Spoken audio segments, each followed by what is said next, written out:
This is Tim Bryce with my column titled Individualism versus Teamwork. As you travel around corporate America these days, you hear a lot about teams, that groups, departments, or whole divisions are trying to behave more as a team as opposed to a group of individuals. It's the latest catchphrase du jour. I guess someone finally figured out the power of teamwork. Then again, how much of this represents sincere effort? My corporate contacts tell me it's mostly facade.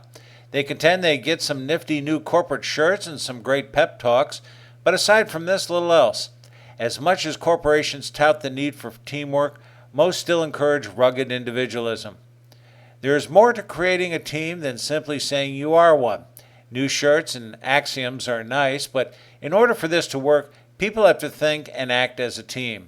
In other words, success hinges on it becoming a natural part of the corporate culture. Teachers, coaches, and drill instructors have long understood the value of teamwork.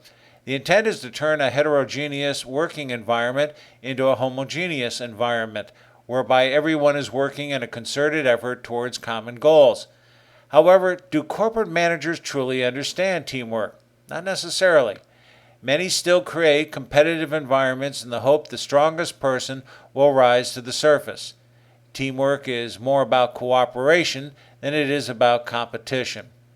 This brings up an important point. Teamwork is taught. It means developing a disciplined work environment where the participants must conform to a specific set of rules. Inevitably, it means breaking some work habits and creating new ones. This can be painful, yet necessary if you want to achieve the desired results. Basically, you are teaching people how to live and work together as opposed to apart. In the United States, there is more of a natural inclination to teach individualism as opposed to teamwork. Perhaps this is because we are a nation based on freedoms. For example, our public school systems have minimal dress and hair codes. Each student is allowed to look and dress as they personally see fit, many with some very questionable taste. This is permitted as it is believed the individual must be allowed to freely express him or herself.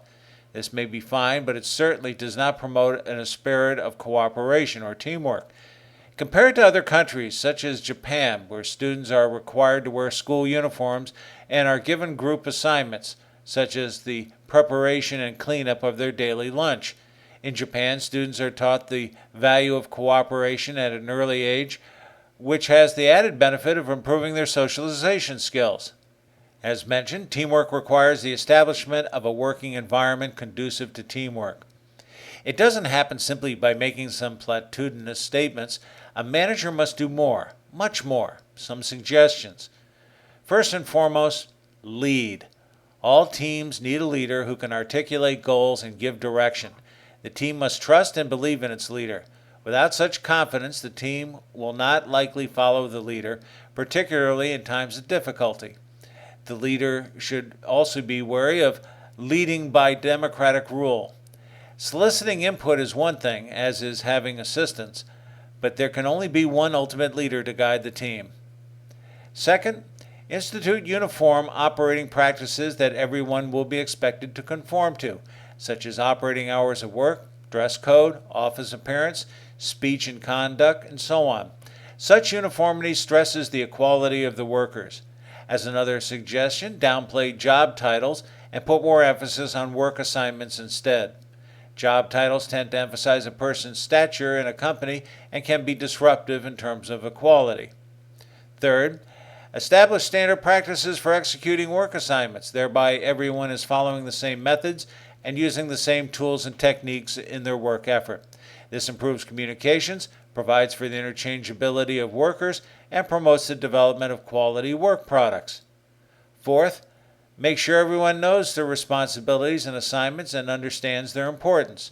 Nobody wants to be regarded as the weakest link, and as such, the manager must be able to communicate their importance and carefully balance the workload. Yes, there will be those workers who will undoubtedly excel over others, but teamwork is a group effort. If a weaker worker needs additional training, either give it to him or her or replace the person.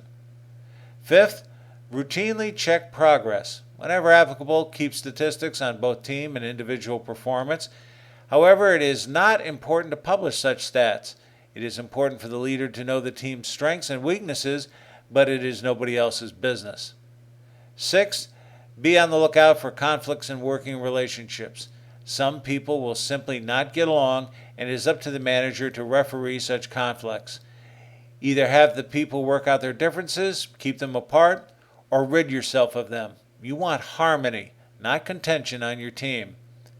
7th, allow time for the team to meet and discuss issues as a group.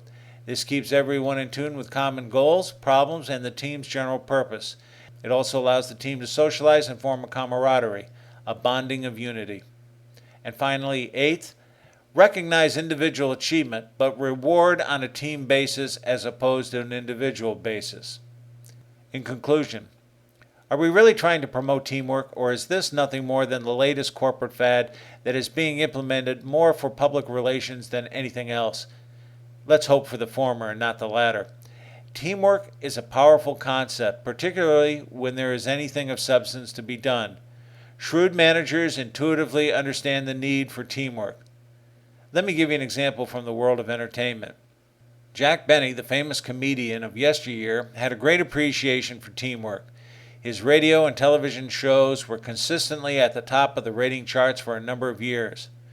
When asked what his secret to success was, Benny simply said, teamwork. To Jack, it wasn't important that he personally got the best lines and laughs week after week. In fact, he was often the butt of many of the jokes. Instead, he made sure his cast, guests, and writers all received the accolades they deserved. It was more important to Benny that people said they had tuned into the show as opposed to tuning in to see Jack Benny. He was right. I realize there are instances in business when it becomes necessary to exercise individualism, but these are becoming a rarity. Instead, companies can find greater glory as a team as opposed to a group of individuals. Let me close with a quote from Dr. Doc Richardson from the U.S. Olympic softball team, two-time gold medal champion. She said, individual glory is insignificant when compared to achieving victory as a team. End quote.